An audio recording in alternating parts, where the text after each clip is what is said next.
But I think that Breaking Bad fails to show communities some of the other side of it. So you have these people that are producing it in a lab where it's effectively managed. But what Breaking Bad doesn't show is that for every pound of crystal methamphetamine that is produced, there are 7 pounds of hazardous waste that is a byproduct. And that hazardous waste, when meth labs are set up, is going into the water supply. So they're either flushing it down the toilet or putting it down the drain, or they're disposing of it in the garbage. You know, you actually need hazmat suits to deal with some of this. If you see the ingredients that are in it, you know, it's a form of ammonia. And so people that are running these labs are actually a threat to the community. If we think about Stratford, Ontario, where they had that meth explosion, some kids walked into a park in Strathroy one morning and there was all the waste from a meth lab that had been shut down. So in order to produce a pound of that blue crystal meth that they show in Breaking Bad, they produced 7 pounds of toxic waste that was a threat to the water supply, groundwater quality, like everything in that community. So that's what the community doesn't know. I mean, they see Breaking Bad and they see the production of crystal meth, but think about what you see, the suits that they're wearing. So when they get the end product, does it ever show how the things that were used were disposed of? They're cleaning it up, but where does it go?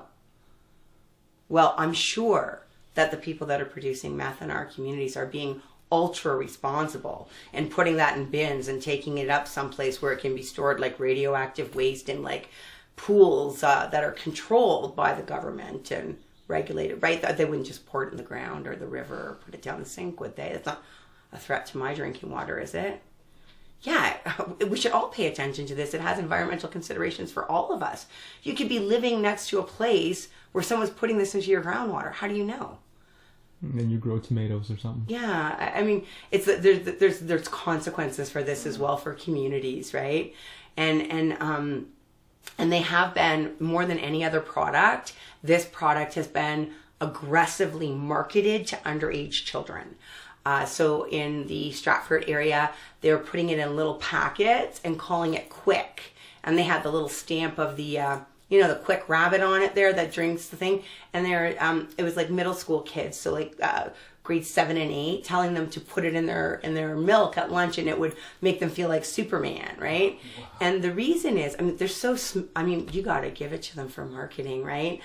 Because I'll tell you, if you can get someone, and they never cared about kids before, there's never really aggressive marketing to kids for drugs other than tobacco. Let's not forget the candy cigarettes and the Camel.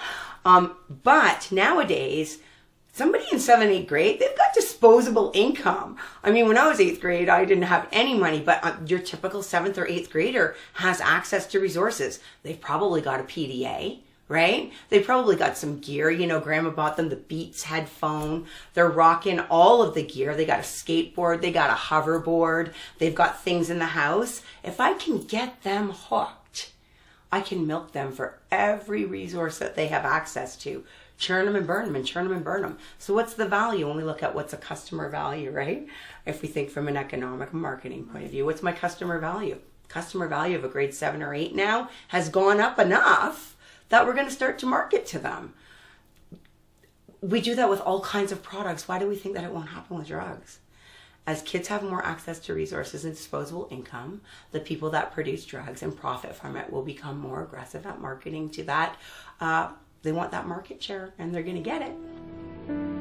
If you or a loved one are looking for help with substance abuse, call our 24/7 helpline at 1-800-615-1067. A caring addiction advisor is awaiting your call.